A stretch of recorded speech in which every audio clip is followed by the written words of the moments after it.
Alhamdulillahilladzi arsala rasulahu bil huda wa dinil haqq lidhirahu ala dini kullihi walau karihal musyrikun. Asyhadu an la ilaha illallah wahdahu la syarikalah wa asyhadu anna Muhammadan abduhu wa rasuluhu amma ba'du.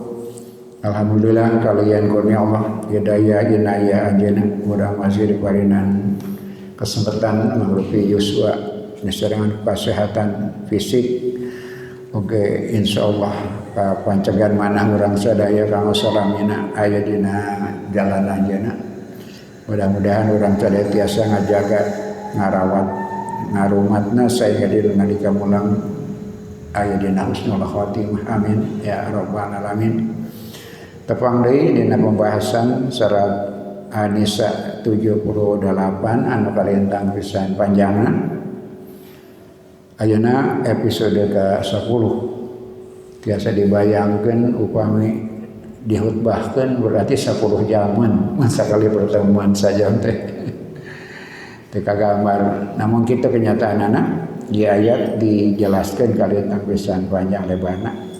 Ayeuna dugi kana bagian terakhir, mungkin insyaallah urang makamanakan hubungan antaris awal sareng akhir. Nu dina akhir ieu nu dia ngabahas kullun min indillah, sagala teh ti Allah. Sagala rupi ti Allah. Sosanaos kenyataan aya anu tiasa dipilih ku urang di wilayah urang, aya nu sama sakali urang teu tiasa turut campur dirinya. Hakikatnya daras-daras qadiriyah Allah subhanahu wa ta'ala. Urang jeung ngabahas masalah eta. Alhamdulillah wangi ieu disadangan ku Ustaz Muhyiddin kanggo maoskeun ka urang sadaya sekaligus nerjemahkeun kabeh aya nu perlu dijantrekeun di garis bawahi engke kesimpulan di padinan penjelasan. Sakinten parantos jelas diteraskeun bae. Mangga ka Ustaz Muhyiddin biasa diaos halaman 2452 paragraf ke-2 di handap ka-3 di luhur. Mangga. Bismillahirrahmanirrahim. Wa yaqulu ba'duhum, dan berkata sebagian mereka, kama salin akhor, seperti yang lainnya, innal warda sona'i, sesungguhnya bunga buatan atau bunga sintetis layat bulu, tidak mengalami kelayuan, tidak mengalami proses layu. Naqulu, kami berkata, inna aibahu annahu layat bulu, sesungguhnya ketidaklayuan itu adalah kelemahan, li anna dubula haywiyah, karena layu itu adalah tanda kehidupan.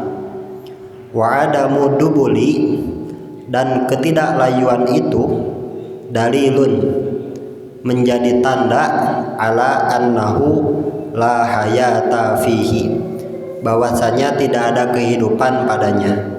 Wa annahu jumudun faqat, dan itu hanyalah sekedar benda. Wa sa'atu yajril haqqa subhanahu wa ta'ala say'an fi kaunihi, dan ketika Allah subhanahu wa ta'ala menjalankan sesuatu di alam, wala dakhala li ahadin fihi, dan tidak ada campur tangan manusia, fahuwa, maka Allah itu yuridu an yalfital kauni, memiliki maksud agar kita memperhatikan alam, ila baqail quyumiyah ulya, kepada kekuatan yang kekal dan juga yang maha tinggi, wal qudrati ilahiyah fil kauni, dan kesuperioritasan ilahiyah di muka bumi, hatta sehingga la tagtaro bima kinikiyatil kauni, kita tidak tertipu dengan mekanisme alam. Walidzalika, oleh karena itu, yu'radul Qur'ana basison, Al-Quran menjelaskan kepada kita, memberikan cahaya petunjuk kepada kita min hadhil asya, dari hal ini. Ida akhodat sahabi hukmil akli, jika kita memaksakan akal kita untuk memahaminya, fahuwa la yuqabiluha, maka akal kita tidak bisa menerimanya. Lakin akan tetapi hina yufassiruha min ajriha, ketika kita menafsirkannya lewat perjalanannya, najiduha, maka kita akan mendapati fi mintahil akli, pada puncak kemampuan akal. Misalu dalika, adapun contoh dari teori di atas, Sayyiduna Musa indama dhahaba ilal abdi sholih, yaitu kisah Nabi Musa ketika diperintahkan untuk menemui abdu sholih, hamba yang soleh. Yang dimaksud di sini adalah Nabi Khidir. Maladhi hadasa, apa yang terjadi? Qalal abdu sholih, berkata Nabi Khidir, innaka lan tastati'a ma'iya sabro, sesungguhnya engkau tidak akan mampu bersabar bersamaku, maksudnya dalam menuntut ilmu. Wayal tamisul abdus sholih li Musa al-udro, maka dan Nabi Khidir meminta alasan kepada Nabi Musa. Fayaqulu lahu, maka Nabi Khidir berkata kepada Nabi Musa, wa kaifa tasbiru ala ma lam tuhit bihi khubro, bagaimana kamu bisa bersabar sedangkan kamu belum mempunyai pengetahuan yang cukup. Fayaqulu Sayyiduna Musa, maka Nabi Musa menjawab, wa huwa min ulul azmi minar rusul, dan beliau adalah salah seorang rasul ulul azmi. Qala, Nabi Musa berkata, satajiduni insya Allah sabiro, insya Allah engkau akan mendapati aku sebagai seorang yang sabar. Wala a'si laka amro, dan aku tidak akan menentang engkau tentang satu urusan. Fayahrukul abdu solihul safinati, maka Nabi Khidir mulai melobangi perahu. Wa kharqul safinati fi sathiyatil pahmiyah syarrun, dan melobangi perahu itu dalam pikiran yang sepintas, syarrun, itu adalah kejahatan.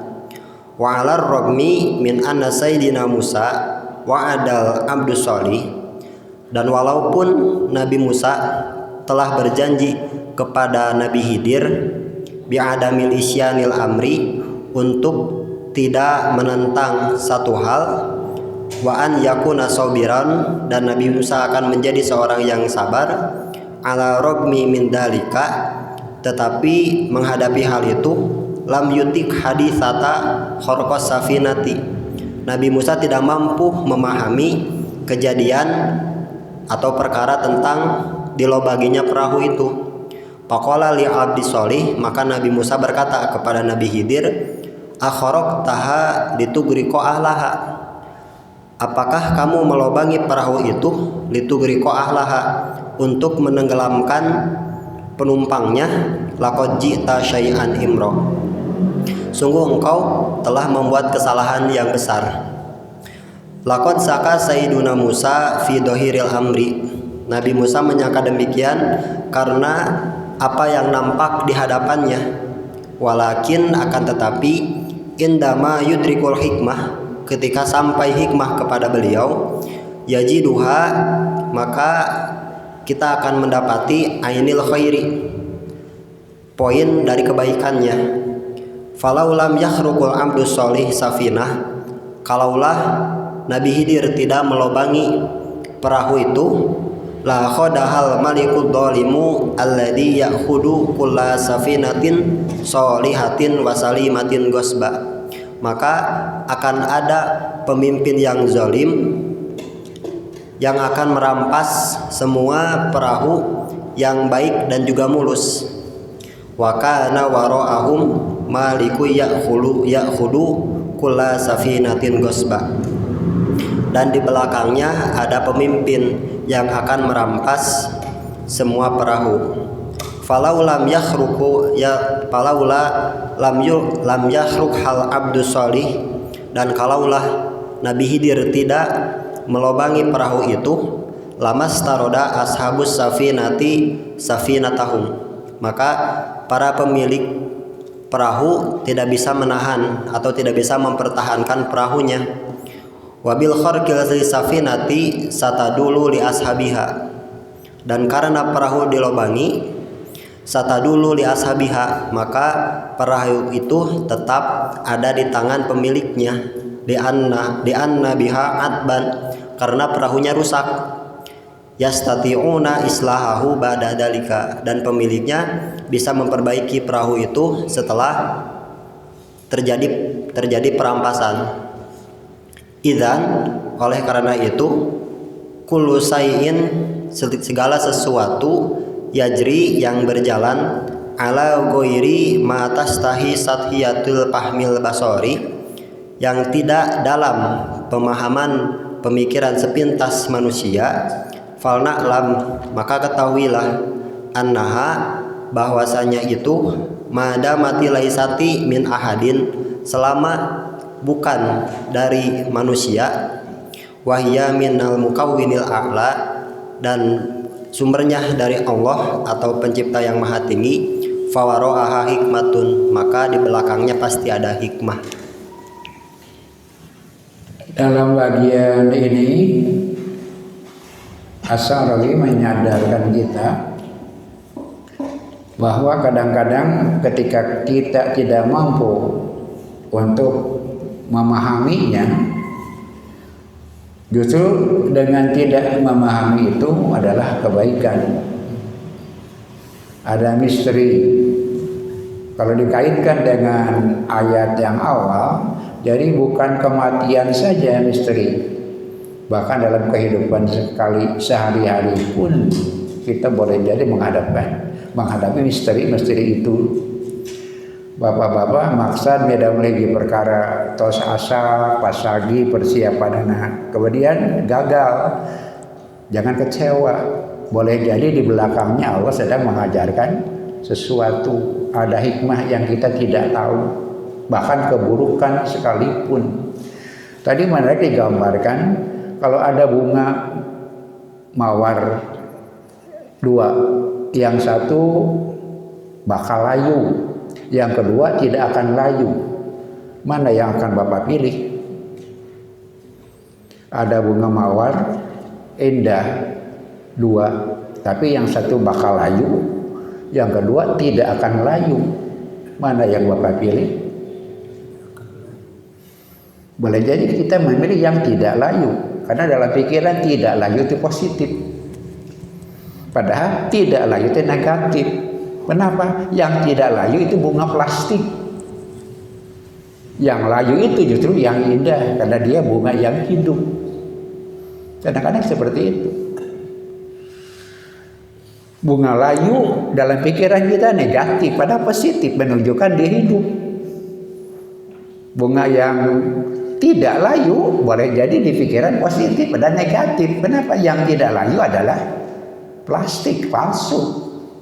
Itulah misteri kehidupan. Kadang-kadang seperti itu. Kemudian dicontohkan dalam peristiwa Musa dengan Khidir, hamba soleh. Itu ungkapan karena ada sebagian ulama yang menganggap Khidir bukan nabi. Itu beliau menyebutnya hamba soleh. Yang dimaksud kita sebut Nabi Khidir, karena kita berpandangan Khidir adalah nabi. Kemudian Allah memerintahkan Musa supaya berguru kepada Khidir. Kenapa? Tadi kadang-kadang kita congkak. Musa ditanya, siapa yang paling paham dalam agama di sini? Aku, begitu katanya. Anak. Dia congkak, aku yang paling tahu. Allah tidak itu. Guru namanya Khidir gitu. Kadang-kadang kita congkak juga. Maka bertemu dengan Khidir, rasanya Khidir menolak. Kenapa? Ilmu ajar orang masing-masing, rendah hati Khidir. Tapi Musa mengatakan, aku disuruh oleh Allah untuk berguru kepadamu. Kata Khidir, silahkan, tapi ada syarat. Jangan menyanggah aku. Jangan bertanya kalau tidak dijelaskan. Kata Musa, siap gitu. Kenapa? Engkau akan menyaksikan aku sabar. Kenapa? Kita disebut tadi Musa itu ulul azmi, nabi yang sabar. Ada 5 kan nabi yang sabar. 5, 4. Nuh, Ibrahim, Musa, Isa, Muhammad, 5 itu ulul azmi, terkena sabar. Orang sabar pun tidak sabar. Diragukan kesabarannya. Akan mampukah ikut dengan Khidir? Diragukan. Engkau tidak akan sabar. Padahal dia ulul azmi. Itu rincinya pemikiran Al-Quran dan penjelasan Sa'rawi. Yang dianggap tidak akan sabar justru ulul azmi. Di antara sekian banyak nabi yang sabar istimewa 5 termasuk Musa, tapi justru diragukan. Dan memang betul terjadi. Musa tidak sabar ketika Khidir melubangi perahu, membuat sorkan perahu. Dia tadinya berjanji tidak akan bertanya, tidak akan membantah, tapi tidak tahan dan dikatakan. Jiwanya tidak kuat menyaksikan Khidir melubangi perahu. Apakah engkau hendak tenggelamkan penumpangnya, kan begitu? Kata Khidir, oh, kamu tidak sabar. Nanti akan ada hikmahnya bahwa perahu dilubangi itu karena di negara itu ada penguasa yang merebut dan mengambil rampas semua perahu yang baik dan mulus. Maka dilubangi itu dengan maksud supaya tidak dirampas oleh raja. Cuma sekedar dilubangi, tidak dirampas. Ketika dilubangi itu bisa diperbaiki nanti setelah masalah selesai. Tapi kalau dirampas itu juga simbol kita seringkali tidak bisa membedakan dengan kehilangan dan rusak. Kadang-kadang ketika sesuatu rusak atau sakit umpamanya kita kecewa, padahal lebih baik daripada yang lain. Alhamdulillah sana. Kuman dicilah kata alhamdulillah selamat sana pun anak mah di mana? Di rumah sakit. Engkau selamat, tapi di rumah sakit. Itulah selamat itu maut. Di rumah sakit leuheung dibandingkan jeung maut, seperti itu. Dibocorkan leuheung batan dirampas, seperti itu. Tapi itu kan terjadi waktu. Nah, itulah kehidupan misteri. Untuk berikutnya pengalaman Musa dan Khidir, silakan dilanjutkan Ustaz Muhyiddin. Wahal yujadu aktsaru bisa'atin minal qatli. Adakah sesuatu yang lebih buruk daripada pembunuhan? Lakon qatalal abdu sholih gulaman, dan sungguh Nabi Khidir telah membunuh seorang anak. Mal hikmatu fi dzalika, apa hikmah di balik kejadian tersebut? Innal wahida minna, sesungguhnya salah seorang dari kita yuladu lahu ibnu, memiliki anak, fayakunu, maka anak itu qurrata ainin wasanadan, anak itu menjadi penyejuk hati dan juga penerus keturunan. Wa qad yakunu, dan kadang-kadang hazal ibnu, anak ini sababun fi fasadi dini abihi, menjadi sebab rusaknya agama ayahnya. Wa yahmiluhu 'alal kidbi, dia kadang-kadang berbohong, wariswah, dan menyuap, wasariqah, dan mencuri. Fahadal ibnu, maka anak ini yaqudu abahu ilal jahim, menuntun atau menyeret ayahnya ke dalam neraka jahanam. Wa minal khairi, maka ada baiknya an ya'budallah, Allah menjauhkannya, hazal waladi, anak ini, min tariqil waladi, dari ayahnya, dari jalan ayahnya, falayat go, sehingga ayahnya tidak melampaui batas. Wa yaqulul qailun, Maka bertanya salah seorang, wa ma danbun al-waladi, apa dosa anak itu? Naqulu, kita berkata, anta la tafhamul umuro, kamu tidak tahu urusannya, kamu tidak tahu perkaranya. Laqad zahaba ilal haqqi biduni tajribah, sesungguhnya dia pergi atau pulang ke rahmatullah biduni tajribah, tanpa ada cobaan, bi an yuti'a au ya'sillah, untuk taat kepada Allah atau maksiat kepada Allah. Zahaba ila rahmatallahi mubasaratun, pergi kepada rahmat Allah dengan langsung. Wahaza abdalun lahu, dan ini lebih abdal baginya. Wa kana fi dzalikal qatlil lil waladi, maka pembunuhan anak itu rahmatan lil walidayhi, rahmah bagi kedua orang tuanya. Fasayun, dan sesuatu, in hadatsa li nafsi, jika terjadi kepada manusia, in kana min mukhalifatil insani dinamusin, jika bertentangan dengan keteraturan manusia, fayakunul insanu, maka keadaan di manusia itu walladzi fa'ala darra bi nafsihi, dialah yang melakukan keburukan itu karena dirinya. Wa kadzalikal ummah, seperti itu juga umat, hina tukhaliful namusan syar'iyyan au kauniyan, ketika bertentangan dengan hukum syar'i atau hukum alam, lakin akan tetapi laukanat al umuro fauqa taqatil basari, apabila urusan itu di luar kemampuan manusia, fala buddha, maka pasti annallaha fiha hikmatun, Allah menyelipkan hikmah di dalamnya. Wa qisatul abdus sholih wa Musa, dan kisah tentang hamba yang soleh atau Nabi Khidir, wa Musa, dan Nabi Musa, muliatun bil hikam, penuh dengan hikmah-hikmah. Sakitu heula. Peristiwa kedua anu kaamalaman ku Musa sareng Khidir nu langkung abad pikeun Nabi dalam akal yang selintas. Kenapa? Karena Khidir membunuh anak dalam pikiran selintas, semua pun menganggap kejahatan. Dan untuk memahami ini pun kita harus penuh dengan ridho kepada Allah. Kenapa? Ketika seseorang anaknya meninggal, itu belum tentu buruk, walaupun agak berat juga kita memahaminya.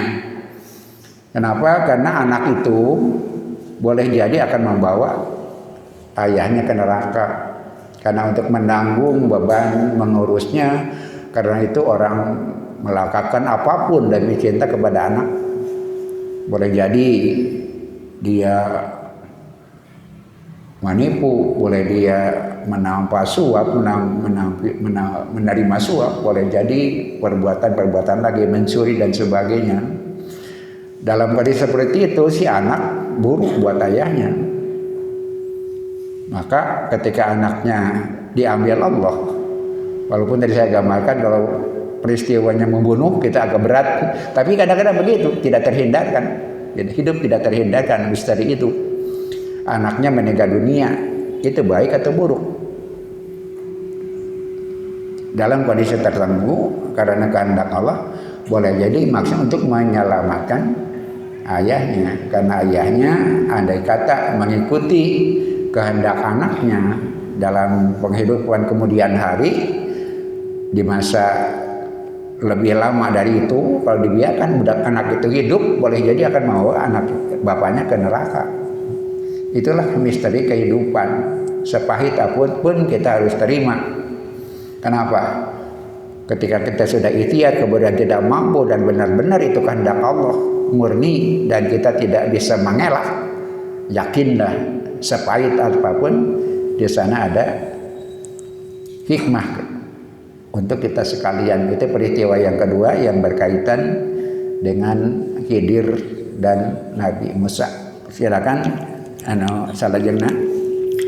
Faqad dhahabal isnani, Dan telah pergi kedua orang itu, yang dimaksud adalah Nabi Musa dan Nabi Khidir, ila qaryatin, pada satu desa, wastat'ama ahlaha, dan meminta makan pada mereka, ayatolaba min ahliha ta'aman, atau meminta makan penduduknya sedikit makanan. Hatta idza ataya ahlal qaryah, sehingga sampai pada satu desa, satu daerah, istat'ama, mereka meminta makan, ahlaha, kepada penduduk, fa'abau, mereka menolak, ayyudayifuhuma, untuk menjamu Nabi Musa dan Nabi Khidir. Walam yatlub ay minhuma nukudan, dan mereka tidak meminta uang. Wadzalika hatta la tusaru zarunu sayyi'ah. Demikian itu dilakukan karena untuk menghindari buruk sangka.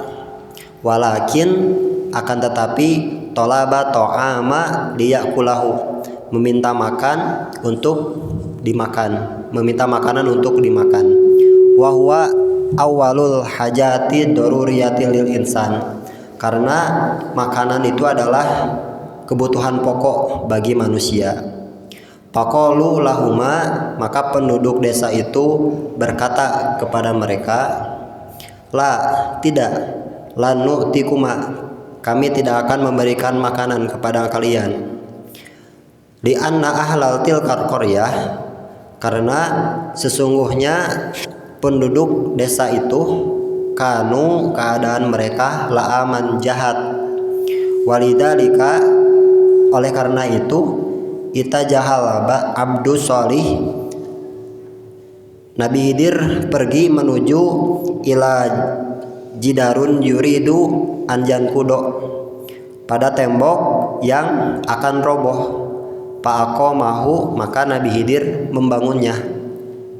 Faqala sayyiduna Musa lil abdi sholih, maka Nabi Musa berkata kepada Nabi Khidir, limada la ta'khudu minhum ajron, kenapa engkau tidak meminta pahala dari mereka, tidak meminta balasan dari mereka atau upah. Wa akhyaron yuwadihul abdu sholih di sayyidina Musa, dan jawaban yang sangat indah diberikan Nabi Khidir kepada Nabi Musa. Wa ammal jidaru fakana ligulamaini, dan adapun tembok itu adalah milik kedua orang yang anak yang yatim, fil madinati, di kota. Wa kana tahtahu kanzun lahuma, dan di bawah tembok itu kanzun, ada harta simpanan milik mereka. Wa kana abuhuma solihan, dan keadaan orang tua mereka itu soleh.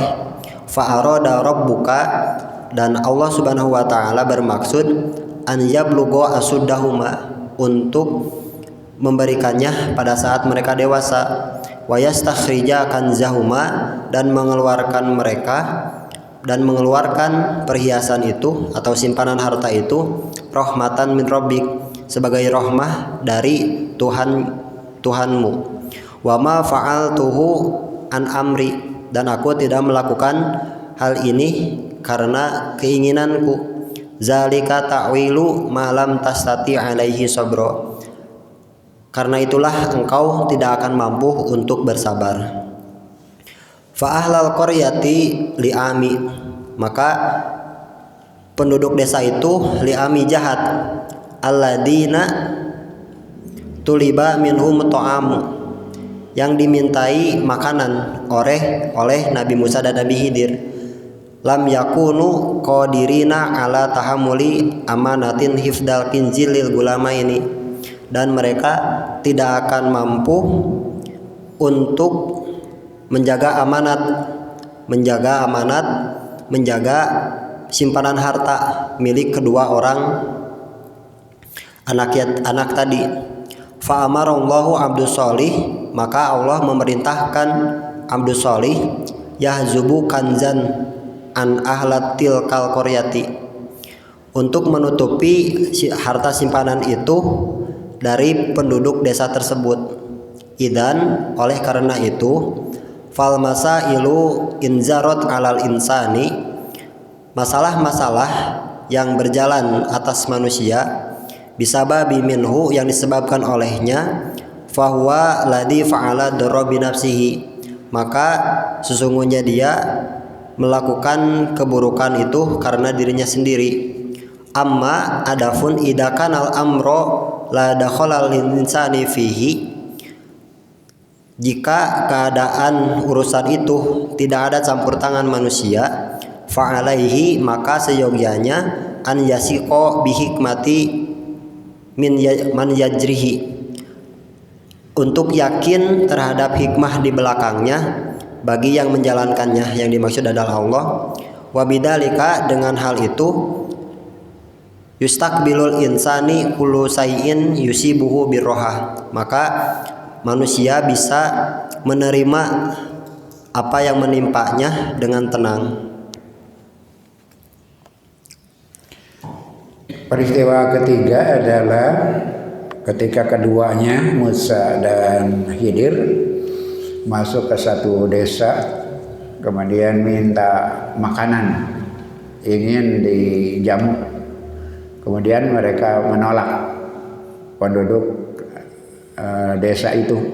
Rincinya Syekh As-Sarawi menggambarkan mereka tidak minta uang, Musa dan Khidir, tapi minta makanan. Dengan meminta makanan menggambarkan tidak ada yang perlu diragukan tentang dua orang tamu itu. Berbeda dengan orang yang minta uang, boleh jadi ada kemungkinan menipu. Tapi ketika minta makanan menunjukkan dia lapar, karena makanan adalah kebutuhan pokok manusia yang tidak bisa terlepas dari itu. Siapapun kalau lapar ya minta makan. Jadi kejujuran. Begitu Syekh As-Sarawi menggambarkan rincian peristiwanya. Kemudian keduanya tidak diberi karena penduduk desa itu akhlaknya buruk. Nah, kemudian ternyata Khidir mendekati satu tembok yang hampir roboh. Kemudian dia perbaiki. Maka Musa berkata, bagaimana kalau kita minta upah? Kata Khidir, sudah 3 kali engkau melanggar perjanjian. Hadza firaqun baini wa bainaka, sudah selesai kontrak kita. Kenapa 3 kali berbuat melanggar janji, tidak akan bertanya. Nah, tapi sebelum mereka berpisah dijelaskan bahwa di bawah tembok itu yang akan roboh ada simpanan harta karun yang disiapkan oleh seseorang buat 2 orang anaknya yang masih kecil. Maka karakter orang desa yang seperti itu, andaikan mereka menemukan harta karun, sudah bisa dibayangkan akan habislah itu. Orang dengan karakter seperti itu mendapatkan harta karun tentu tidak akan berpikir kepunyaan siapa. Itu sebabnya Allah menjaga harta karun itu dengan cara memerintahkan Khidir memperkuat temboknya lagi. Untuk apa? Diharapkan nanti ketika mereka sudah dewasa kembali dan hartanya masih ada. Kenapa Allah bisa seperti itu, memberikan rahmat seperti itu? Karena bapaknya soleh.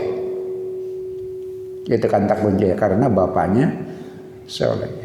Lianna abahuma soleh, karena bapaknya soleh. Jadi kesolehan bapak bakal jadi sabab perlindungan masa depan buat anaknya dengan menggunakan Khidir sebagai cara Allah, wasilah Allah untuk memberikan jaminan kebaikan buat anak yang kecil. Kenapa? Karena bapaknya soleh.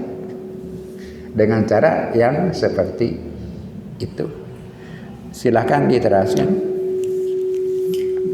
Inna sahibul imani yalqa al hadits biqalbin qawiyyin. Sesungguhnya orang-orang yang memiliki keimanan akan menghadapi setiap kejadian biqalbin qawiyyin, dengan hati yang kuat. Fa in kanat min nafsihi, Jika itu datangnya dari dirinya sendiri, fahuwa ya'dulu sulukahu, maka dia akan meluruskan langkah-langkahnya. Wa in kanat min rabbihi, dan jika hal itu datang dari Tuhannya, fahuwa yasiku bihikmati rabbihi, maka dia yakin dengan hikmah dari Tuhannya. Kul, katakanlah, kullum min indillah, segala sesuatu itu dari Allah. Wa hadza idahun, dan ini adalah penjelasan laka bagimu, hatta tafhama, sehingga faham, anna ayya fi'lin wa min indillah, sesungguhnya segala sesuatu itu dari Allah. Falaisa lil insani, dan tidaklah bagi manusia itu, fi taqati, ada tenaga, au ae fa'iliyati, atau kemampuan mengerjakan, walakin akan tetapi, lil insani, bagi manusia itu, taujihil makhluki minat taqati wa jawarihi, hanyalah mengarahkan makhluk dan juga tenaga atau anggota badan, ila taatin, kepada ketaatan, au ila maksiatin, atau kepada maksiat.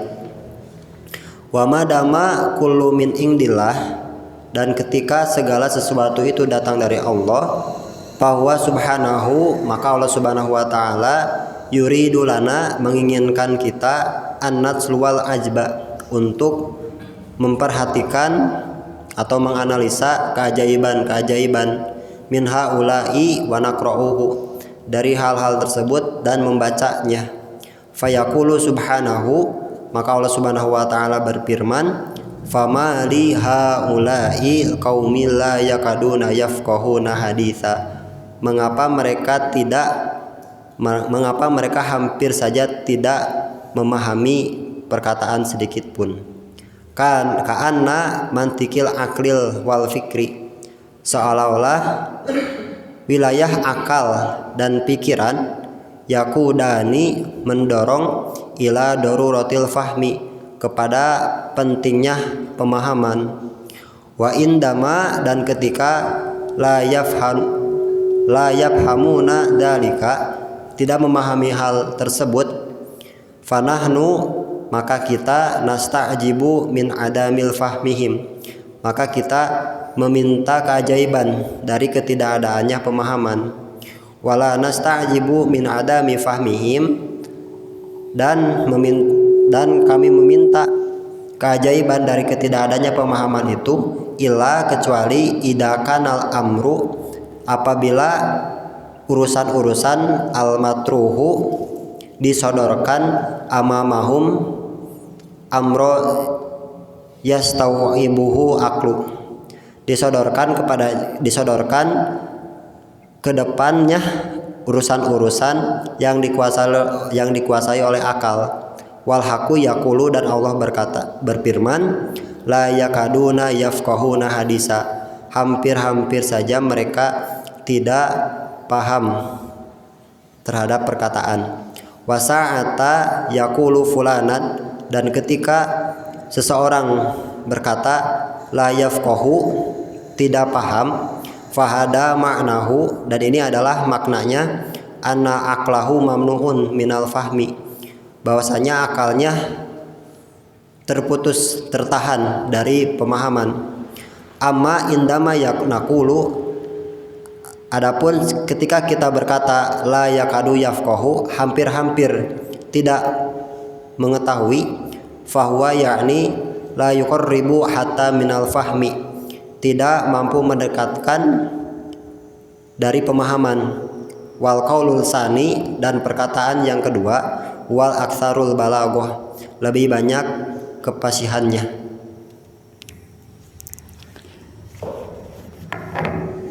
Ada resep antara iman dan akal. Iman kalau disertai akal atau akal disertai iman, maka yang akan lahir adalah akal yang sehat. Yang digambarkan, inna sahibal iman yalqal adasa biqalbin qawiyyin, Dia akan kuat menghadapi keadaan apapun kalau akal disertai iman, gitu. Apapun akan bisa diterima dengan baik dan bisa memahami kenyataan.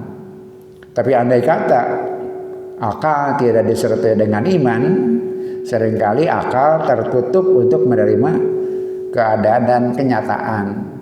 Kenapa?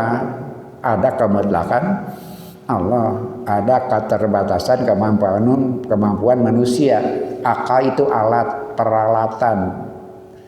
Jadikah membantu dirinya atau tidak? Ada sesuatu yang ada di belakangnya. Akal disertai iman, melahirkan akal sehat, dia akan mampu memahami kemutlakan kekuasaan Allah. Tapi kalau akal tidak mampu, tidak disertai dengan iman, maka kadang-kadang akal menjadi penghalang untuk kita menerima kenyataan keadaan. Bahkan dikatakan la yakadu yafqahu, bukan ulamun la yafqahu, bukan tidak paham, bahkan tidak bisa mendekati pemahaman. Jangankan paham, dekat pun tidak bisa, gitu. Kalau tidak disertai dengan iman, itu kata-kata yang disebut la yakadu yafqahu, hampir-hampir dia tidak bisa memahami kenyataan-kenyataan, kejadian. Hidup adalah pengalaman, bukan sekedar perjalanan, tapi harus jadi pengalaman. Boleh jadi di satu sisi kita tergelincir, tapi jangan tergelincir 2 kali. Boleh jadi sesuatu kali kita gagal memahami, tapi jangan terjadi kejadian yang sama 2 kali. Kenapa? Kita dikasih akal perangkatnya, kita diberi iman untuk menyertai dan mengawal akal saja menyelamatkan kita. Demikian seperti itu surat An-Nisa 78 dalam perjalanan panjang memahaminya. Boleh jadi yang terpanjang ini sepanjang yang kita lewati. Yang kesimpulannya bukan cuma mati saja yang misteri, bahkan hidup pun misteri. Kejadian-kejadian yang menimpa kita misteri, tidak ada kemutlakan kita. Cuma ada kemutlakan Allah Subhanahu wa taala. Alhamdulillah, merantas serengse pembahasan ayat ke-78. Insyaallah di kesempatan berikutnya orang lanjutkan, insyaallah bapak-bapak angkat di bumi masing-masing. Setiap langkah ngangkat derajat, setiap langkah menghapus dosa. Linggih di masjid sebagai tamu Allah, nikmatilah. Boleh jadi satu kali kita merindukannya, insya Allah. Wassalamualaikum warahmatullahi wabarakatuh.